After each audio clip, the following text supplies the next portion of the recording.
I don't have any restrictions. Talaga. Tinatanong yan sa akin ng mga directors, okay, pag may meeting kami before the project, lagi ko sinasabi na wala as long as I'm comfortable. If maging uncomfortable man ako, I'll speak naman agad-agad. Did you ever have a problem sa co-star mo, co-actor, kahit hindi yung ka-love scene?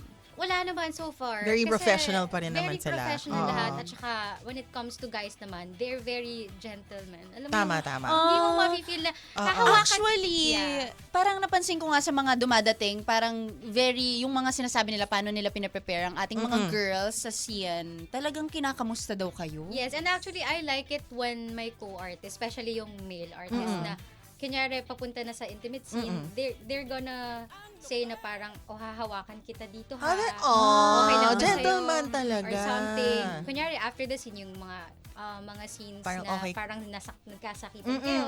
Sorry, okay ka lang ba? Kahit alam mo yung nagkanda Tama, pasa-pasa tama. ka na, pero nafe-feel mo yung care. Tama, So tama. parang okay pa din. Grabe, Walang no? problem at all. O, Nako. diba?